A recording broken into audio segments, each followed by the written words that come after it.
এই গল্পে দেখতে পাবেন এক মা তার ছেলের জন্য অপেক্ষা করছে। শেষমেশ কি মায়ের সাথে তার সন্তানের দেখা হবে? গুরুজনদের কথা না শুনলে এবং বেশি রাগে জীবনের অনেক বড় ক্ষতি হয়। এই গল্পে আছে তিমিরের বাবা এসিপি, মা টিচার, সুবীর, রীতাদি ও রাজু। আর কত দূর গো? এই তো চলেই এসেছি আজ প্রায়। আচ্ছা, বাড়ি থেকে আমার নতুন স্কুলের খুব বেশি দূরত্ব নয় তো? মর্নিং স্কুল তো আমার। বাবা, আরে বাবা, নিজেই দেখো না হয়। Good morning ACP sir. Very good morning.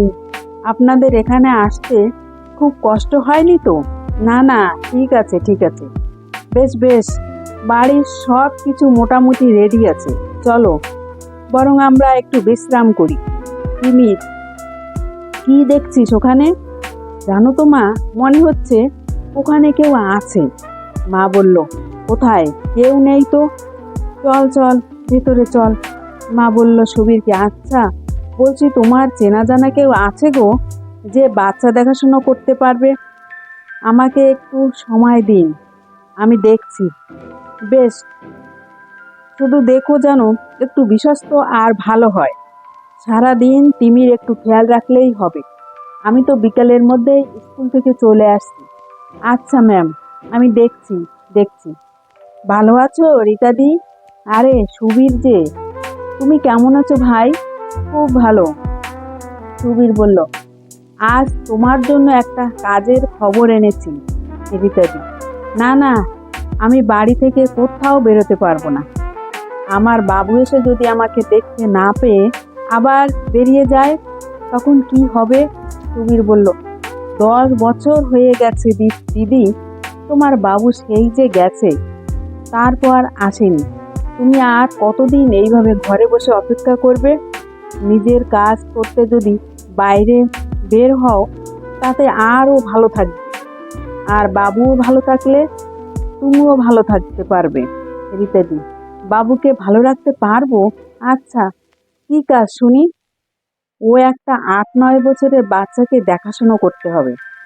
বেশি কিছু না, তাও শুধু দিনের বেলা। রীতাদি, না না, ওসব ছেলেপুলে আমি দেখাশোনা করতে পারবো না।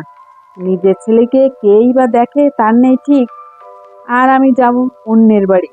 সুবীর, আচ্ছা বেশ, করতে হবে না, গিয়ে না হয় বলেই দিও না হয়। রীতাদি, আচ্ছা ঠিক আছে, যাব, কিন্তু আমি গিয়ে নাই বলবো। সুবীর, আচ্ছা বেশ, তাই করো। সুবীর রীতাদিকে দেখে তিমিরের মা, আসুন আসুন, আপনার জন্য অপেক্ষা করছিলাম। আপনারা চা শরবত কিছু নেবেন? রীতাদি, না না না, কিছু দরকার নেই। ম্যাম বলল, তিমির তিমির, ও তিমির, এদিকে এসো, আর আসার সময় 2 গ্লাস জল নিয়ে এসো। তিমির, আচ্ছা মা, আনছি। সুবীর বলল, হ্যাঁ তো পরিচয় করিয়ে দিই, ইনি হলেন আমার পাড়ার দিদি রীতাদি, অনেক দিনের চেনা মানুষ। নমস্কার দিদি, ইনি হলেন এসিপি স্যার এবং তাপস চৌধুরী, আর ওনার স্ত্রী তপতী চৌধুরী, উনি শিক্ষিকা।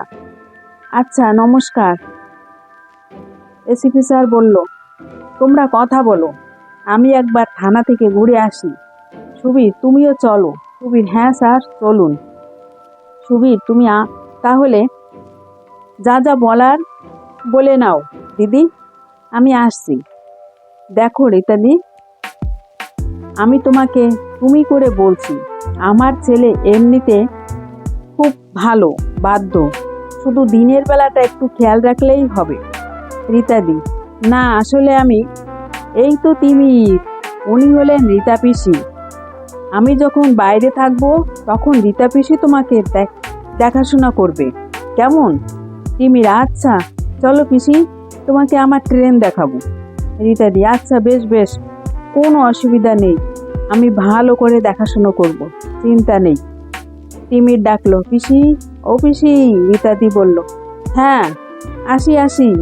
বিকেলবেলা খেলার সময় তিমির, তোমরা আমাকে খেলতে নেবে গো? এখানে তুমি নতুন এসেছো? তিমির বলল, হ্যাঁ আমি তিমির, আমি বিলু, আর ও পল্টু। চলো এসো তাহলে। সবাই মিলে খেলি। অন্য একটা ছেলে, তোমার বাড়ি কোন দিকে? তিমির বলল, আমার বাড়ি বটতলার দিকে। ছেলেটা বলল, আমার বাড়ি অন্য দিকে, চলো তোমাকে আমার বাড়িতে নিয়ে যাই। রাজু বলল, না না না, আজ থাক, আমার মাও আমার জন্য বাড়িতে অপেক্ষা করছে। রীতাদি হঠাৎ কেমন যেন একটা অস্থির লাগছে। আগের দিনও কি একটা অস্পষ্টভাবে একেই দেখেছি। তিমির, পিসি ও পিসি, খুব জোর খিদে পেয়েছে, কিছু খেতে দাও না? রীতাদি, হ্যাঁ বাবা, খাবে, চলো। তিমির, পিসি, ওই দেখো কি এনেছি তোমার জন্য। রীতাদি বলল, কি এনেছো? আমরা? তুমি কোথায় পেলে? কে দিল তোমাকে? না না, আমার বন্ধু আমাকে দিয়েছে। বন্ধু বলল তোমার নাকি খুব পছন্দ। রীতাদি বলল, সে তোমাকে চেনে? আমাকে চেনে? কি নাম তার? তিমির বলল, আমি তো তার নামটা জিজ্ঞাসা করিনি, নামটা মনে পড়ছে না। রীতাদি, আচ্ছা আচ্ছা, একদিন বাড়িতে ডেকো না হয়, তখন আলাপ করে নেব। তিমির, আচ্ছা। তিমির, খেলতে গিয়ে আজ তো কেউ এলো না, বরং আমার বাড়ি চলো। রাজু, আজ বরং তুমি আমার বাড়ি চলো। তিমির, আচ্ছা চলো রাজু, তোমার বাড়ি। গভীর জঙ্গলের রাস্তা দিয়ে রোজ একা একা কি করে যাও? তোমার ভয় করে না? রাজু বলল, এখন ভয় করে না, প্রথমবার খুব ভয় করেছিল। রাজু হঠাৎ করে বড় একটা গর্তের মধ্যে পড়ে যায়। তিমির বলল, এ কি? ও বাবা, কি হলো কি হলো? আমি হাত দিচ্ছি, ধরো ধরো। রাজু বলল, না না না, তুমি হাত দেবে না, বড়দের কাউকে ডাকো। তিমির, তাড়াতাড়ি, তুমি পারবে না, তুমি একা। তিমির বলল, তুমি চিন্তা করো না, আমি এক্ষুনি কাউকে ডেকে নিয়ে আসছি। তিমির হাঁপাতে হাঁপাতে বাড়ি যায়। এসিপি স্যার বলল, রীতাদি, তিমির বেরোবার সময় তোমাকে কিছু বলেছিল? রীতাদি, শোনো দাদাবাবু, তিমির রোজ যেমন খেলতে যায় আজও তেমনি খেলতে গিয়েছিল।